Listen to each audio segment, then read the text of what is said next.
Hi అండి, welcome to Mahi's kitchen. ఈరోజు ఈ వీడియోలో పండుగ స్పెషల్గా చేసుకునే బొబ్బట్లు సాఫ్ట్గా టేస్టీగా ఎలా ప్రిపేర్ చేసుకోవాలో చూపించబోతున్నాను. ఫస్ట్ ఒక బౌల్ తీసుకొని అందులో ఒక 3 కప్స్ మైదా పిండి వేసుకోవాలి.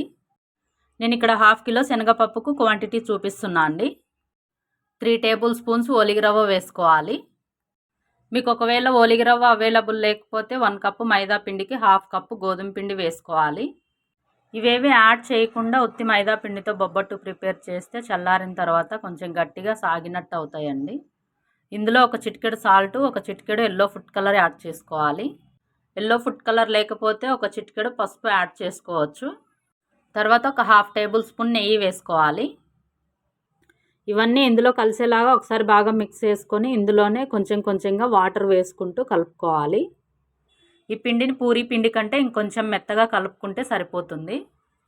పిండి కలిపేటప్పుడు చేతికి నెయ్యి కానీ ఆయిల్ కానీ రాసుకొని పిండి కలుపుకుంటే చేతికి స్టిక్కీ అవ్వకుండా ఉంటుందండి. ఇలా కలుపుకున్న పిండిని క్యాప్ క్లోజ్ చేసుకొని 1 అవర్ పాటు నానబెట్టుకోవాలి.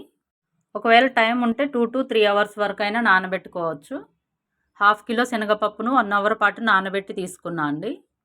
1/2 కిలో శనగపప్పు కరెక్ట్గా ఈ గ్లాస్తో 2 గ్లాసెస్ అయింది. గ్లాస్ కొలత ఎందుకు చూపిస్తున్నా అంటే తర్వాత మనం బెల్లం కొలుచుకోవడానికి ఈజీగా ఉంటుందని గ్లాస్ కొలత చూపిస్తున్నాను. తర్వాత ఒక కుక్కర్ తీసుకొని అందులో 1 అవర్ పాటు నానబెట్టి ఉంచుకున్న శనగపప్పు వేసుకోవాలి.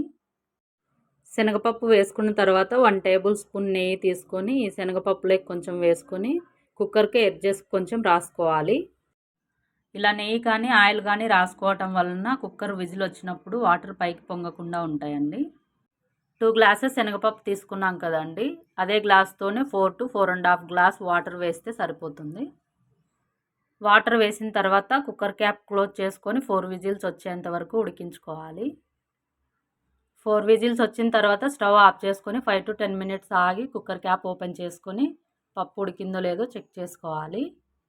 పప్పు మెత్తగా ఉడికిపోయిందండి. ఒకవేళ పలుగ్గా ఉంటే క్యాప్ క్లోజ్ చేసుకొని 1 or 2 విజిల్స్ ఇచ్చుకోవచ్చు. ఏదైనా ఒక హోల్స్ ఉన్న బౌల్ తీసుకొని శనగపప్పులోని వాటర్ అన్ని సపరేట్ చేసుకోవాలి. శనగపప్పులోని వాటర్ తీసివేసాం కదండి, ఆ శనగపప్పు వాటర్తో రసం పెట్టుకుంటే చాలా బాగుంటుంది. మీకు తర్వాత వీడియోలో శనగపప్పు వాటర్తో రసం ఎలా ప్రిపేర్ చేసుకోవాలో చూపిస్తాను.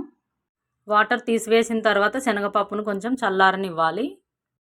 శనగపప్పు చల్లారిందండి. ఇప్పుడు ఒక మిక్సీ జార్ తీసుకొని ఈ శనగపప్పును అందులో వేసుకొని క్యాప్ క్లోజ్ చేసుకొని మెత్తగా గ్రైండ్ చేసుకోవాలి. మెత్తగా గ్రైండ్ చేసుకున్న శనగపప్పు పేస్ట్ను ఒక బౌల్లోకి తీసుకొని రిమైనింగ్ పప్పు కూడా ఇలానే గ్రైండ్ చేసుకోవాలి. చూడండి, పప్పు మొత్తం ఇలా పేస్ట్ చేసిన తర్వాత పక్కన ఉంచుకొని పొయ్యి మీద ఒక కడాయి పెట్టుకొని అందులో ఒక 2 టేబుల్ స్పూన్స్ నెయ్యి వేసుకోవాలి. నెయ్యి వేసుకున్న తర్వాత ఏ గ్లాస్తో అయితే 2 గ్లాసెస్ శనగపప్పు తీసుకున్నామో అదే గ్లాస్తో 2.5 గ్లాస్ బెల్లం వేసుకోవాలి. ఇందులోకి 2 టేబుల్ స్పూన్స్ వాటర్ వేసుకొని బెల్లం కరిగించుకోవాలి. ఒకవేళ స్వీట్ తక్కువ తినేవారైతే ఒక గ్లాస్ శనగపప్పుకి 1 గ్లాస్ బెల్లం సరిపోతుందండి. చూడండి, బెల్లం మొత్తం కరిగిపోయింది. ఇప్పుడు ఇందులో ఒక 1/2 టేబుల్ స్పూన్ ఇలాచీ పౌడర్ వేసుకొని 1/2 టేబుల్ స్పూన్ వేయించి గ్రైండ్ చేసి పెట్టుకున్న సోంపు పౌడర్ వేసుకోవాలి. సోంపు ఫ్లేవర్ నచ్చని వాళ్ళు సోంపు పౌడర్ను స్కిప్ చేయొచ్చు. గ్రైండ్ చేసి ఉంచుకున్న శనగపప్పు ముద్దను ఇందులో వేసుకొని ఉండలు లేకుండా బాగా మిక్స్ చేసుకోవాలి. అలా మిక్స్ చేసుకున్న తర్వాత ఇందులో 1 టేబుల్ స్పూన్ నెయ్యి వేసుకొని ఉండ చుట్టడానికి వీలయ్యేంత వరకు కలుపుతూ ఉడికించుకోవాలి. ఇది కొంచెం మెత్తగా ఉన్నా మనకు బొబ్బట్టు ప్రిపేర్ చేయడానికి రాదండి. చూడండి, ఉండ చేసుకోవడానికి వీలుగా అయింది. ఇప్పుడు దీన్ని పక్కన పెట్టుకొని చల్లారనివ్వాలి. చూడండి, మనం కలిపి ఉంచుకున్న పిండి ఈ మాత్రం సాఫ్ట్గా ఉంటే సరిపోతుంది.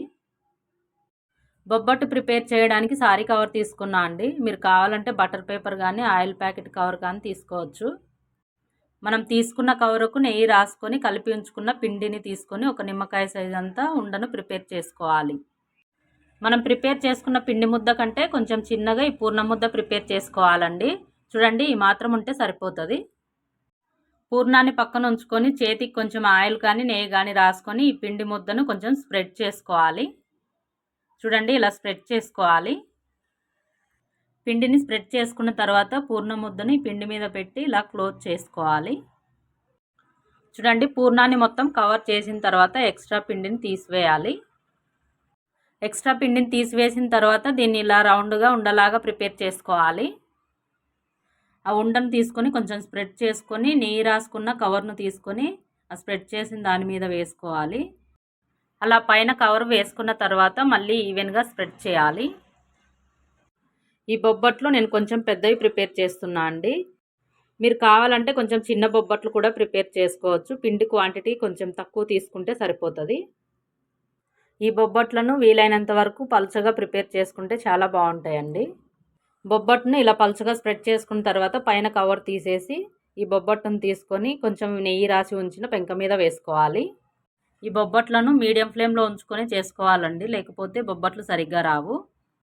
చూడండి పైన బబుల్స్ లాగా వస్తున్నాయి కదా, ఇప్పుడు దీన్ని ఒకసారి టర్న్ చేసుకోవాలి. అలా ఒకసారి టర్న్ చేసుకున్న తర్వాతనే నెయ్యి వేసుకోవాలండి, ముందే వేసుకోకూడదు. బొబ్బట్టు మీద వేసుకున్న నెయ్యిని ఒకసారి స్ప్రెడ్ చేసుకోవాలి. ఇలా ఒకసారి స్ప్రెడ్ చేసుకున్న తర్వాత ఈ బొబ్బట్టును మళ్ళీ టర్న్ చేసుకోవాలి. చూడండి బొబ్బట్టు ఎలా పొంగుతుందో. ఇప్పుడు ఇటు సైడ్ కూడా కొంచెం నెయ్యి వేసుకోవాలి. 2 సైడ్స్ నెయ్యి వేసుకొని కాల్చుకున్న బొబ్బట్టును ఒక ప్లేట్లోకి తీసుకొని ఇంకొక బొబ్బట్టు కూడా అలానే ప్రిపేర్ చేసుకోవాలి. ఈ పూర్ణం ముద్దను స్ప్రెడ్ చేసిన పిండి మీద పెట్టుకొని మళ్ళీ ఇలా క్లోజ్ చేసుకోవాలి. అలా క్లోజ్ చేసుకున్న తర్వాత ఎక్స్ట్రా పిండిని తీసివేయాలి. అలా తీసివేసిన పిండిని నెక్స్ట్ బొబ్బట్టుకు యూజ్ చేసుకోవచ్చండి. ఇలా పూర్ణాన్ని కవర్ చేసి తీసుకున్న ఉండను తీసుకొని కొంచెం స్ప్రెడ్ చేసి నెయ్యి రాసి ఉంచుకున్న కవర్ను పైన వేసుకోవాలి. అలా పైన వేసుకొని బొబ్బట్టు పలుచగా వచ్చేలాగా ఈవెన్గా స్ప్రెడ్ చేసుకోవాలి. ఇప్పుడు పైన ఉన్న కవర్ తీసివేసి నెయ్యి రాసి ఉంచుకున్న ప్యాన్ మీద వేసుకోవాలి. చూడండి పైన బబుల్స్ రావడం స్టార్ట్ అయ్యాయి. ఇప్పుడు దీన్ని ఒకసారి టర్న్ చేసుకొని ఇందాక బొబ్బట్టు ప్రిపేర్ చేసినట్టు దీనికి కూడా 2 సైడ్స్ నెయ్యి వేసుకొని బొబ్బట్టును ప్రిపేర్ చేసుకోవాలి. మీరు కూడా ఒకసారి సాఫ్ట్ అండ్ టేస్టీ బొబ్బట్లను ప్రిపేర్ చేసి చూడండి.